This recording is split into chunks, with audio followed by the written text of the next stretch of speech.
ನಾನಿದನ್ನ ಯಾಕೆ ಹೇಳ್ತೆ ಅಂದ್ರೆ मैं जल संसाधन विभाग से खुश नहीं हूँ। डीके शिव कुमार ने मुझसे वादा किया था कि मुझे बेंगलुरु डेवलपमेंट डिपार्टमेंट मिलेगा। उन्होंने कहा था कि जब वो सीएम बन जाएंगे तो अपना ये मंत्रालय वो मुझे दे देंगे। ये उन्होंने मुझसे 2 बार वादा किया था।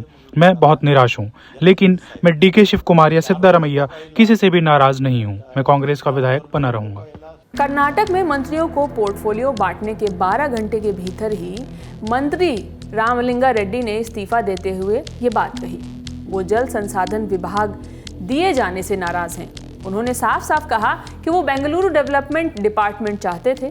दावा भी किया कि खुद डीके शिव कुमार ने 2 बार उन्हें ये डिपार्टमेंट देने का वादा किया था, लेकिन जब विभागों का बंटवारा हुआ तो उन्हें जल संसाधन विभाग थमा दिया गया। रामलिंगा रेड्डी ने कहा कि वो इससे खुश नहीं है, इसलिए वो मंत्री पद से इस्तीफा दे रहे हैं, लेकिन स्पष्ट किया कि वो कांग्रेस विधायक बने रहेंगे। ये भी कहा कि वो डीके या सिद्धारमैया दोनों में से किसी से भी नाराज नहीं है। इधर डीके शिव कुमार डैमेज कंट्रोल में जुट गए हैं।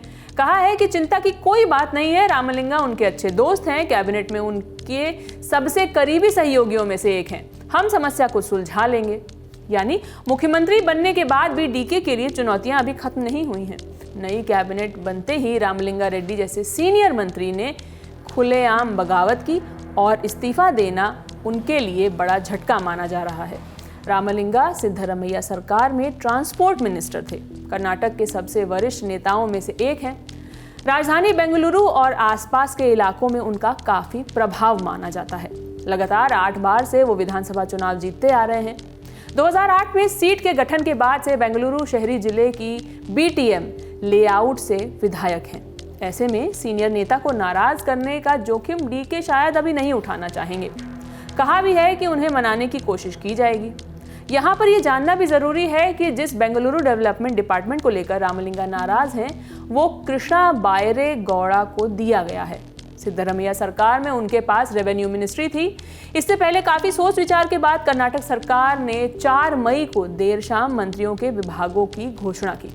मुख्यमंत्री डीके शिव कुमार ने फाइनेंस, कैबिनेट मामले, कार्मिक, खुफिया और प्रशासनिक सुधार जैसे विभाग अपने पास रखे। डिप्टी सीएम जी परमेश्वर राव को रेवेन्यू और युवा सशक्तिकरण और खेल मंत्रालय दिया गया।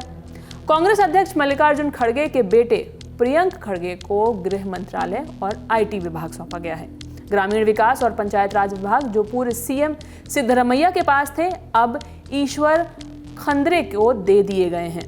वहीं सिद्धारमैया के बेटे यतीन्द्र को शहरी विकास मंत्री बनाया गया है। इसके अलावा कई ऐसे मंत्री भी हैं जिनके पास वही विभाग रहेगा जो सिद्धारमैया के समय पर था, जैसे एच मुनियप्पा के पास food and civil supplies, MB Patil के पास industries and infrastructure development, Satish Jarkiholi के पास पीडब्ल्यूडी और शरण प्रकाश पाटिल के पास मेडिकल एजुकेशन डिपार्टमेंट बना रहेगा। आपको याद होगा कि काफी जद्दोजहद के बाद आखिरकार डीके शिव कुमार को मंत्री पद मिला है। कर्नाटक में 2023 में कांग्रेस सरकार बनते ही डीके सीएम पद के सबसे प्रमुख दावेदारों में से एक थे, लेकिन तब सिद्धारमैया को मुख्यमंत्री बनाया गया। पार्टी के अंदरूनी सूत्रों से जानकारी आई कि सिद्धा और डीके को 2.5 साल के फॉर्मूले पर सीएम बनाने की सहमति बनी, लेकिन 2.5 साल बीत जाने के बाद भी सिद्धारमैया सीएम पद पर बने हुए थे। तब से लगातार ही अटकलें लगाई जा रही थी कि डीके उन्हें सीएम बनाने के लिए पार्टी हाईकमान पर दबाव बना रहे हैं। कई बार उनके कैंप के विधायकों के दिल्ली पहुंचने की भी खबरें आईं।